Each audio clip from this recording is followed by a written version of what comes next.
Hello and welcome to Devotion to Writing, a channel devoted to helping you cultivate a daily writing practice and realize you are creative abundance. Our stories, they are not who we are. They are simply constructions that we've made out of language in order to make sense of our lives, to make sense of what has happened and what is happening to us. These stories that we've constructed, they can be like anchors. They hold us stuck in one place. Often that place is the past, which isn't real.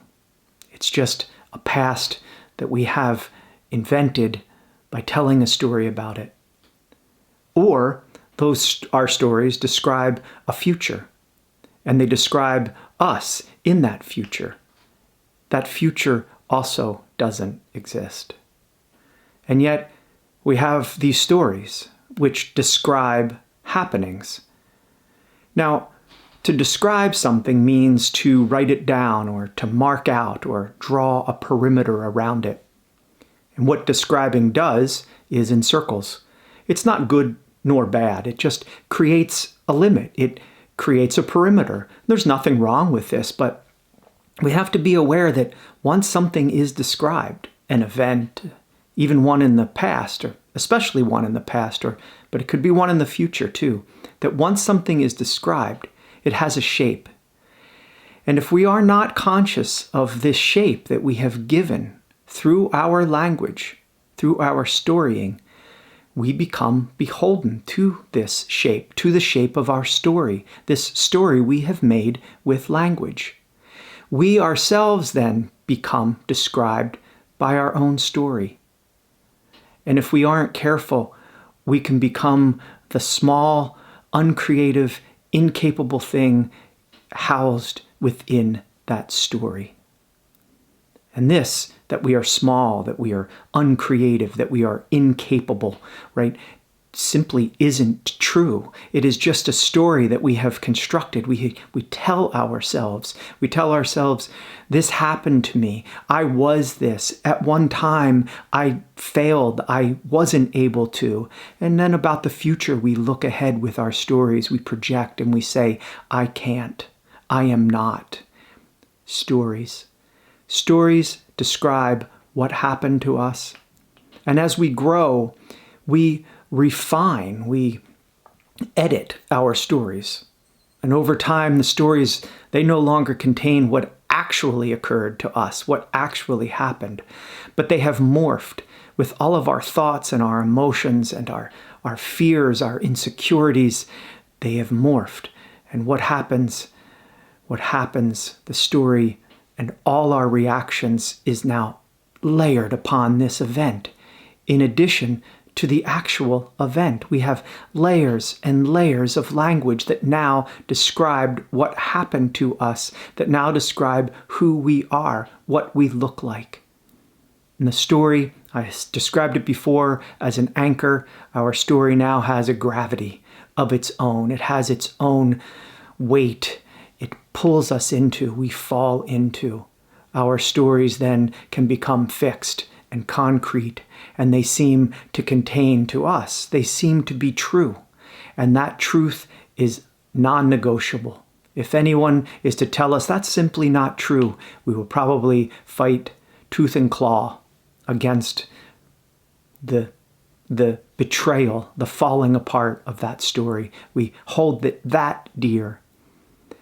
In our writing practice, in our creative practice, we can just become conscious of the power of language, the power of our ability, who we really are, to shape this story. When we shape it, it doesn't make it any more true or less true. It's not true to begin with. It's just a story. And we have the power to change the story. We are not our pasts, and we are not our imagined future.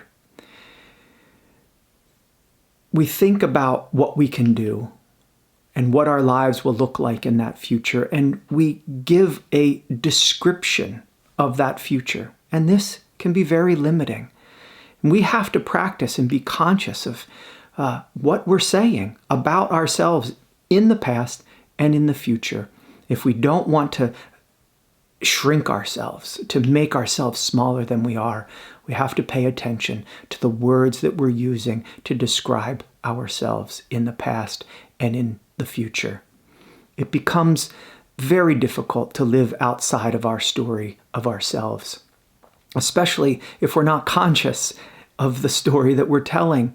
And if the stories that we are telling are negative, which they frequently are, our stories contain a lot of I can'ts, I'm nots, right? These negations are really powerful. These negations don't merely have the potential to limit us and shrink our lives, ourselves. They do shrink our lives because we become limited by the expansiveness of the language in which we describe, thus contain ourselves. Why do we do this? It's habit mostly. It's the way the mind works. We do need language, and anytime we put a word on something, it automatically describes it. We just can't be beholden to that description. We have to know that this is just a temporary holding place to describe anything, any event, any sense that we're receiving. It is a sense, it's a judgment. We have weighed what we're going to call it. Is the glass half empty or is it half full? That's just an example. But it's habit mostly. It's something we do naturally. We do invent language. We tell stories.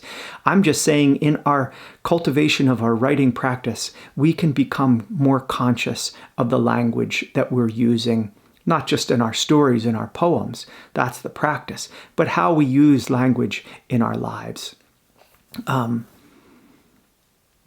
Just becoming comfortable with this power of language. This is how writing becomes such a powerful, useful, such a tremendous tool for us. Not just, as I said, not just for us creatively, but for our healing and our growth. Because when we write, we pay close attention to the words we are using. We see them in front of us on the page, and they're no longer just in our heads, just kind of streaming out, and we have some kind of a distance. We have a mirror. The words are mirrors for us, and we can then weigh them, and we can consciously decide as we are crafting a story, as we do when we craft a story, is this the right word? Is this the best word? Is this the most accurate word to describe who I am, how I am feeling, what happened, what I am wanting in my future? Does this word serve the whole as I want it to serve the whole? Does it serve me? We can ask those questions. As we ask it in a story or a poem, we can ask it of ourselves in our lives. You have the power to change every word in your story. You, as the presence, as the consciousness, who only ever exists here and now, because there is no past, there is no future. There is projection, there is memory. But you have the power to substitute any word for any other word. And writing hones your ability to choose words, to understand how words shape story. There's a great example of this. When I was a kid, there was this public television program called The Electric Company. And one of the skits in the cartoons in this show was about a superhero named Letterman, right?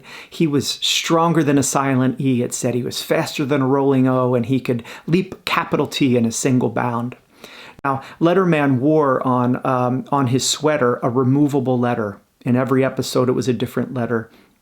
And in one episode, I remember there was this woman, and she's working in her yard when this supervillain, who's this evil green genie who appears, and he changes the rake in her hand into a snake by placing the letters SN over the R.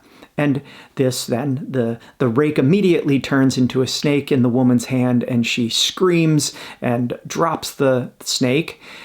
Well, at that moment, flying overhead is Letterman, and he hears down below her screams, and he swoops down, sees that she's holding this snake, and removing the R from his sweater, he places the R over the SN, and magically it transforms back into a rake. Now, I tell you this story just as a simple antidote that all of us have the same power as Letterman. We can transform the words in our stories in an instant. We can transform the words that limit us, that shrink us, that make us small, to words that invigorate us, that encourage us, that empower us, that make us large, which is what we are. We are vast and we are beautiful. And our stories are how we make meaning. And we get to tell that story. But remember, these are all fictions. The stories are just fictions. They are a layering of language. They are creations. No matter how solid they may feel to us, we can change the story. We have this power, and it begins at the root. It begins at the word. We have the power to tell our stories. So today, as a writing prompt, I thought, look at a story that you tell frequently. And we all have our favorite stories. We have the ones that might not be favorite. They might be painful. They repeat. So as an exercise, I would like you to write a story that you repeat, that you frequently tell yourself or others. It can be a simple sentence, a simple few sentences. It doesn't have to be an elaborate story. But write this down, write this story down, and then I want you to look at this story and I want you to examine the language in it. So go to it, not the nouns so much, because the nouns are just placeholders, really. They're the people, places, and things. But look at the adjectives that you use to describe these things. Look at the verbs that you use and the adverbs. These you can start to change and see what it feels like to change some of these words, especially ones that are negative, right? Here's an example. They left me. Simple structure. They left me. It's such a disempowering sentence. They left me. The me is left. And the me is hopeless, is helpless in this sentence. Now, I'm not saying that we need to make up something, like just completely abandon maybe what happened to us. But say we could write this same sentence simply by writing they left, period. They left. Not they left me, but they left. This construction, it extricates the me from being done to, from being victimized. And this is just a simple example of the power of language and how it can be used against us, but we can also use it to empower us. So look, I'm not attempting to do psychotherapy here. I'm just merely trying to illustrate how powerful words are, how powerful our stories are, and to get you to just look at it and to, in your practice, as you're cultivating your practice, to see that you have the choice and that as you wield this tool of writing, you can become adept at choosing language that makes you feel good, that empowers you, that lifts you to the expansiveness that you are. It just requires us to be conscious of the words, of how we choose to rewrite and rewrite those things that weaken us, cripple us, limit us, to begin to shift the language into language that empowers us. You are the author, the authority of your story. Take control. Cultivate a writing practice. Thank you very much for watching this video. I really hope that it helped you in some way. If you enjoyed it, please subscribe. I'd love to be able to continue to share these with you, these videos with you. And if you subscribe, that's a sure way that you get an alert to know when I post future videos. So anyway, I hope you write deeply today. I know that you will write beautifully because what you are is beautiful. Blessings.